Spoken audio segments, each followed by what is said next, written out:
Babacar, Sénégalais bien entendu, pourtant j'ai grandi ici au Sénégal.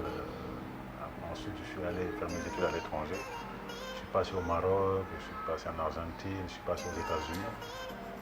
Et après j'ai passé quelques années, je suis rentré pour servir mon pays. Donc je me suis spécialisé dans la formation. Et mon background c'est hotel management, l'hôtellerie.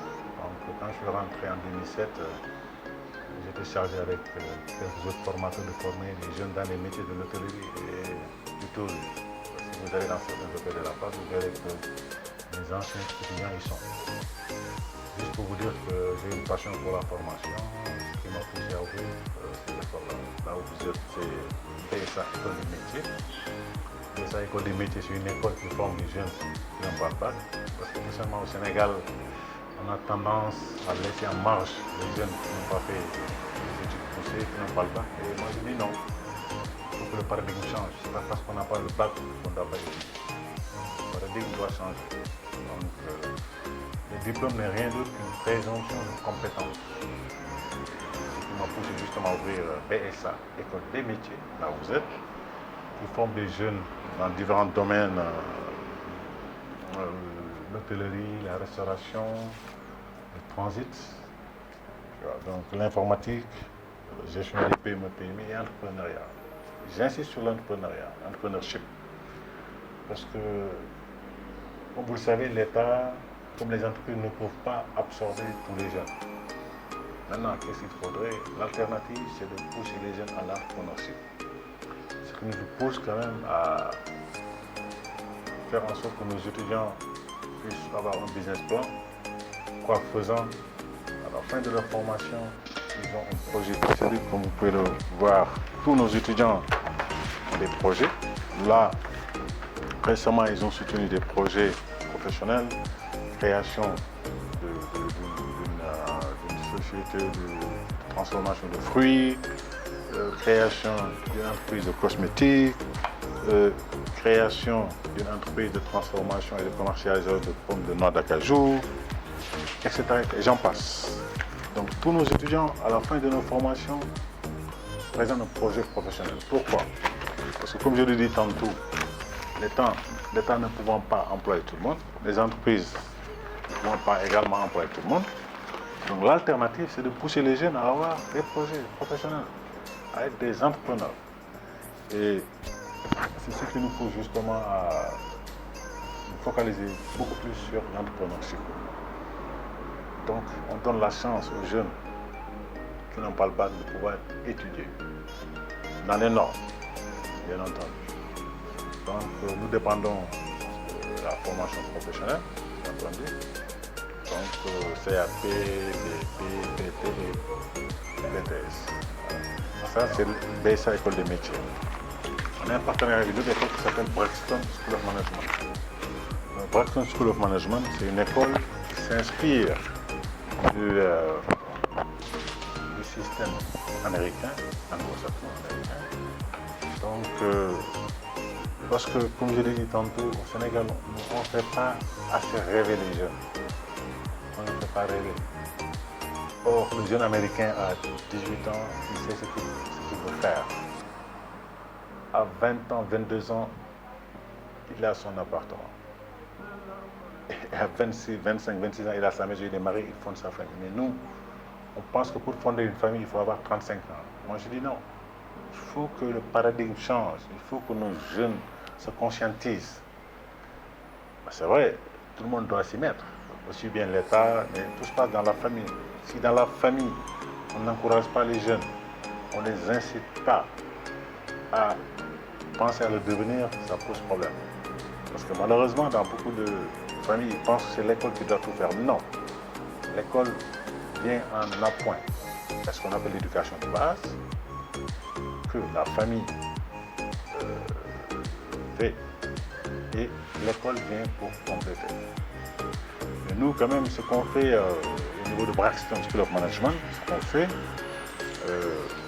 nous, dès la première année, dès la licence 1, l'étudiant, le premier mois, il fait ce qu'on appelle du développement personnel. Pourquoi développement personnel? Parce que tout simplement, il faut que la personne puisse se développer, qu'il sache ce qu'il faut faire, qu'il sache ce qui dort, qu'il essaie de ressortir ce qui dort en lui, parce que dans chacun d'entre nous, il y a un génie qui dort.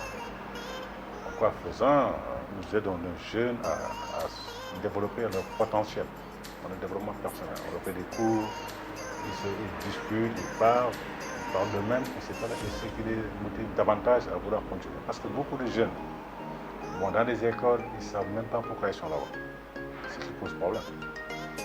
Nous, on prend la balle au rebond, on essaie leur développement personnel, on les aide à s'exprimer, on les aide à se découvrir, on les aide à ressortir leur talent. Ensuite, on passe au coaching. C'est un peu différent. Ainsi de suite.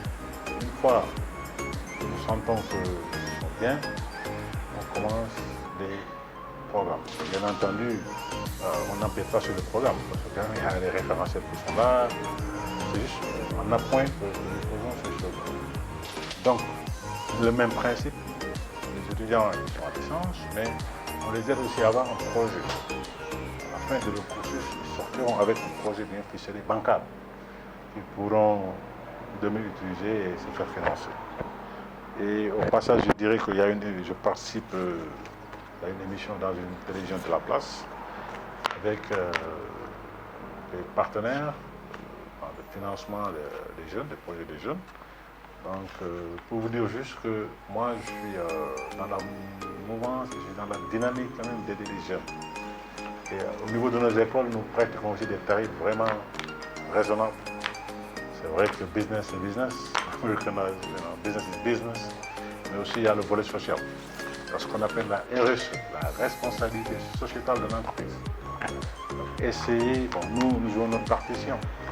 Donc, au moins, nous faisons en sorte que les jeunes puissent étudier à moindre coût. Nous les aidons à être de meilleurs citoyens. Et nous les aidons aussi pour que demain, qu'ils puissent se prendre en charge. En gros, c'est ce que je voulais dire par rapport aux deux écoles. Bon, l'insertion professionnelle, comme je l'ai dit tantôt, donc comme je l'ai dit, nous, notre vocation, c'est de former. Il n'y a aucune école au monde qui garantisse aux jeunes l'emploi. Ça n'existe pas. Bien entendu, le jeune est formé pour l'employabilité, n'est-ce pas? Mais comme je le dis souvent à mes étudiants, nous vous formons pour que demain, vous puissiez être employable. Mais il y a le output. C'est à l'étudiant de chercher autre chose, de se renforcer. Parce que, comme je le redis souvent, le système est tel que maintenant, le professeur donne 20%, 80%, c'est à l'étudiant d'aller le chercher. Parce que le jour où ils seront devant l'employeur, ou la personne qui leur fait l'interview, il n'y aura ni professeur, ni papa, ni maman. C'est à eux de démontrer qu'ils sont capables d'occuper le poste à pouvoir. Donc, nous nous basons sur ça. Maintenant, en revanche, quand même, on leur donne l'opportunité, comme je l'ai dit tantôt, d'avoir des projets. Parce que, comme je l'ai dit, tout le monde ne peut pas être employé. Il faut que ça sorte de la tête des étudiants. Les stages, non. Les gens doivent essayer eux-mêmes de s'auto-employer. Et j'en viens à notre partenaire, qui est ici présent. Moi, c'est des jeunes que j'encourage. C'est comme ça. N'acceptez pas qu'on vous dise que ce n'est pas possible. Yes, you can. C'est très possible. Moi, je fonctionne avec 6 ou 7 credos. Believe in God, believe in yourself, be competent, stop negative thinking, make things happen, avoid negative people, care for your family and be the master of your destiny. Ça veut dire quoi? Ça veut dire qu'il faut croire en Dieu, il faut croire en soi, il faut être compétent. Être compétent, ça veut dire qu'il faut avoir un métier. Il faut arrêter les pensées négatives. Pensées négatives, c'est-à-dire dire non, c'est pas possible. C'est possible. Et faire bouger les choses. Éviter les gens qui vous disent que c'est pas possible. Ce qu'on appelle les negative people. Ce qu'on appelle les relations toxiques. Parce qu'au Sénégal, on a tendance à vous dire oui, c'est pas possible, c'est possible. Mais qu'est-ce qui rend possible les choses? C'est de faire ce que les gens ne font pas. Ce qu'on appelle la valeur ajoutée. Il faut se différencier des autres. Bien entendu, s'occuper de votre famille et être les maîtres de votre destinée. Je peux dire en wolof, yàlla musul jël ceebu jën jox ko kenn musul ne yàlla ma yekkal ceebu jën non ceebu jën soo ko bëggee yaa koy dem togg yaay dem marché togg. Même les prophètes, que ce soit Moïse, que ce soit Jésus, Isa ibn Mariam, que ce soit Mohamed, ils travaillaient. Juste pour, c'est pédagogique ça. Voilà. Donc pour le mot de la fin, je ne pourrais que vous féliciter et vous remercier de nous avoir choisis. Parce que je sais qu'il y a beaucoup d'écoles à Dakar, mais le fait que vous nous ayez choisis quand même nous va droit au cœur. Et je sais que notre partenariat est très très fructueux parce que, comme je vous l'ai dit tantôt, vous êtes des jeunes que j'admire. Parce que, comme on dit souvent, la valeur d'une personne n'attend pas l'âge. Je peux vous dire non, on est jeune, on attend 35 ans comme on veut nous faire croire. Je sais que vous avez la vingtaine, 20 et quelques, c'est comme ça. L'Américain, je l'ai dit tantôt, l'Américain a 18 ans, 19 ans, 20 ans, il a sa propre voiture. À 25 ans, 30 ans, il a son appartement. Mais pourquoi pas vous? Qu'est-ce que les Américains ont de plus que vous? Rien.